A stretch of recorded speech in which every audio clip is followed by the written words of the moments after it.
All right. Okay. Hey, my Legion. How y'all doing today? I'm here today to review Ready Player One with my buddy John.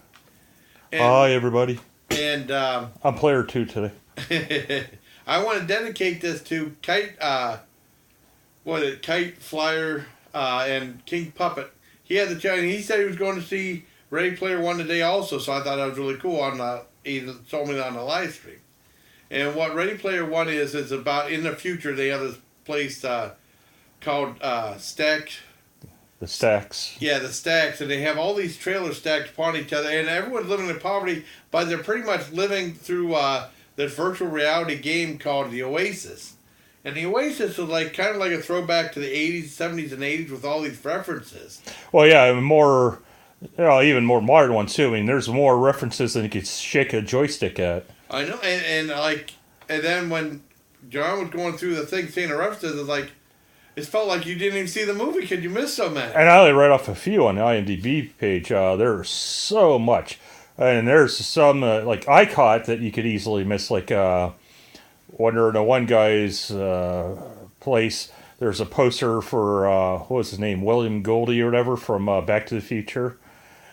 That was, it starts off as the janitor or whatever, and he becomes the mayor. I saw Hello Kitty, which your sister might like. Yeah, I didn't even see that. Yeah, I mean, there's just so much. You would put my finger in front of the camera, and you said you saw Marvin the Martian. Marvin the Martian, that was really quick. And then Freddy Krueger was on there. They had the aliens from the original War of the Worlds. Chucky was in there. Iron Giant was in it. Iron Giant was pretty Mecha Godzilla. Yeah, some of them were really King obvious, Kong, but yeah. then there's some you'll miss. There's just so much to see.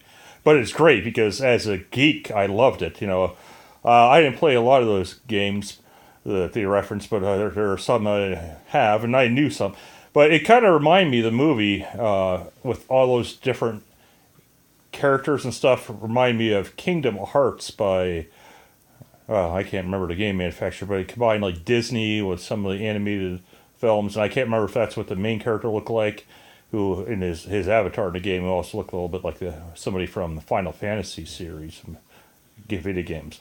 So there's a ton of geek references, which I loved. And they had stuff from I don't know if that's a spoiler. It might be a spoiler. Yeah, I won't mention it then. But I mean, it was so much cool stuff in it. And they'd go back and forth between the Oasis. It reminded me kind of like another version of Tron, kind of, because it's video game related. Yeah. But different. And I have to disagree with Jeremy Jahns. When in his review, he was saying that he liked it. Parts he didn't like it when they kept going to the real world. I thought the real world was just as fascinating as right. other world, but people were living in poverty, and they pretty much were just paying attention to the video game. They had this mother, and the kid said that she was cooking something on the stove and it was on fire, and she said, "I go by to your father. She's playing a video game." Yeah. And they had this one guy that passed away. Holiday, and he reminds me a lot of, I'm not making fun of the guy, Rome from It's a Rome Thing Every Day. I told John to check out his channel. He reminded me so much of him. I mean, and that's a good thing because the guy was cool. But I mean, he passed away, and he said that there's a Easter egg buried in the game, and you have to get these 3 keys, and there's all these things you have to go through to try to get them. No one's been able to find them, and then I don't want to give away much more. But it's really a blast. And and I'm not surprised because I forgot who the writer, what else he did, but the guy that adapted the movie, which takes place mostly in a fantasy world, but also a little bit of real world, is the one that did Last Action Hero with Arnold Schwarzenegger, where I think it was Last Action Hero, where a kid gets that movie pass and enters into the movie world, and then Arnold's character is Jack Slater, and that's another quick reference you see. As they walked past a movie, I think it was in a virtual world, and it said starring Jack Slater. I mean, there's so many. I mean, this is definitely repeat viewing, but I don't believe going back to the theater and seeing another movie again. You know what I mean? There was only 1 or 2 times I've done that, but I mean... for a lot of people, it would be worth going to see over and over again. It's good. Well, just not the theater, because there's so many other movies playing. I mean, on DVD... Or there's going to be people pausing it, trying to pick out all the details and stuff like that. If I was on vacation, I'd probably go back and see A Quiet Place, because that was such a good movie. Oh, that was a good movie. But that movie and this one, they'll definitely be buying when they come out. Because they did a good job. It was a good story, and I don't know what the last one I've seen that Spielberg directed.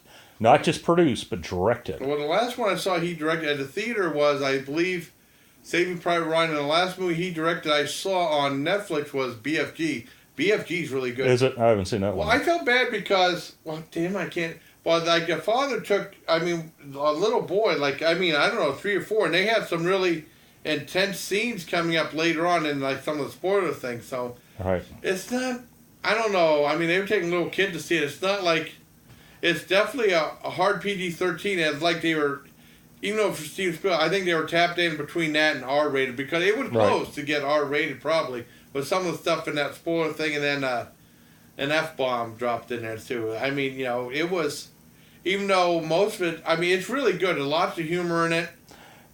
So a few people I recognize, like Ben Mendelsohn, who plays a villain. He's been in, like, some of the Star Wars movies, and you have Simon Pegg, who's a major geek himself. He plays it, and then T.J. Miller, he plays one of the bad guy's right-hand man in the game world. And I was telling Jason, he didn't hear about this.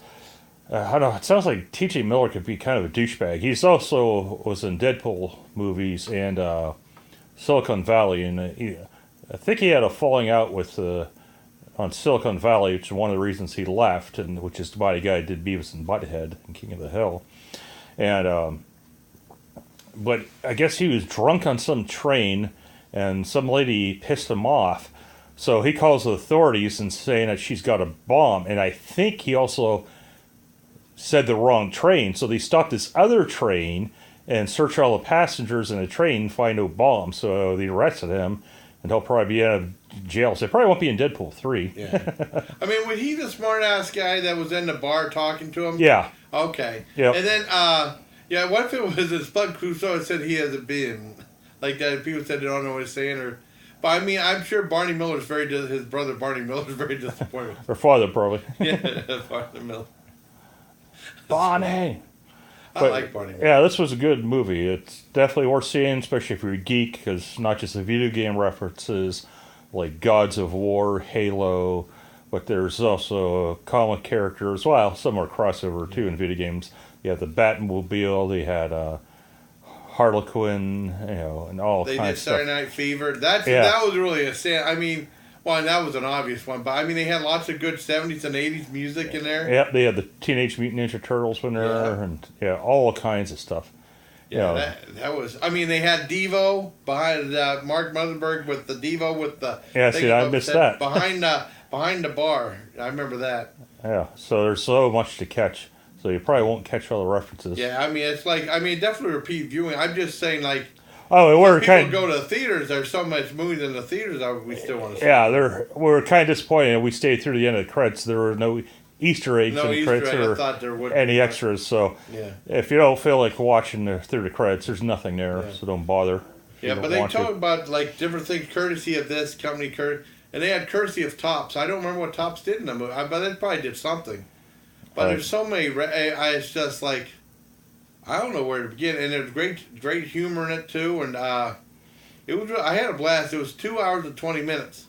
Right. So I mean, it was a good long movie. I mean, after we've seen some shorter movies, because both Unsane, which was a great movie but flopped at the box office. It was only in theaters for a week or two, and A Quiet Place were both about 96 minutes long. This was like a full 2 hours and 20 minutes. Right. And I loved it. I give it a 10 out of 10. It's really a blast. And it's a lot of story, but it's like, I mean, very entertaining.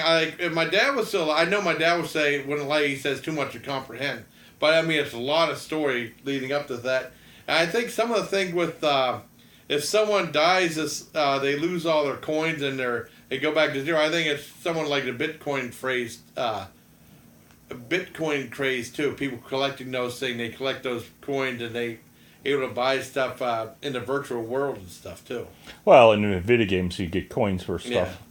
But like you lose, you get killed in the game, you lose like all your stuff, and that's why no one wants to get killed. Yeah, and they talk about some classic games too. They mentioned Robotron, and they have like an arcade.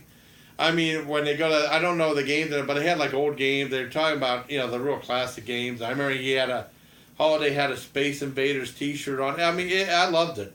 And you see Simon Pegg dressed up like an old guy. I don't know how old he's probably about, Our age, maybe. I assume are maybe younger than us. Yeah, he might be a little younger. I don't know. Yeah. Because we're old. I know. I mean, but they We're see him old. dressed up He's like a young an old guy. I whippersnapper. mean, and he plays it pretty straight though. He's no joking like he usually does. Yeah, and he played a good character too. Yeah, everyone was great in it. I love the movie. It's Yeah, main 10 out of character 10. people. I am not that familiar with their stuff, so. But yeah, it's definitely worth checking out.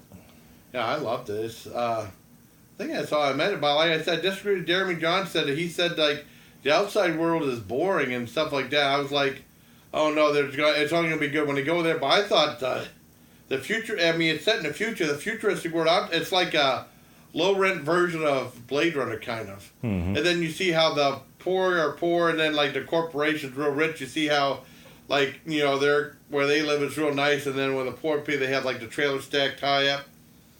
A whole bunch of neat stuff. It's really good. I give it a 10 out of 10. Oh yeah. I think Howard Cat will like it too. I think I mentioned in Howard Cat. He said that's probably like a movie. Like, do you remember this? Do you remember this? Do you remember this? But I think he'll like it too. Right. And he made me sing that French song. Like, that was crazy. Come on, wire or whatever. It was. Come on, who? What?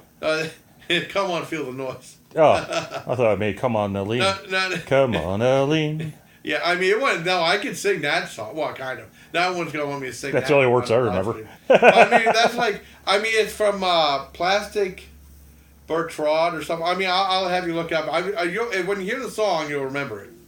But I mean, I'm getting off topic. But I mean, we're close to ending the review, anyways. So is that all you wanted to say, buddy? Yeah, I think that's all I had I could think of. Okay. So until next time, buddy, check out Ready Player One for. I believe it's Kite Flyer, and then you had some numbers after it. I mean, forgive me if I mispronounced it. And your King Puppet.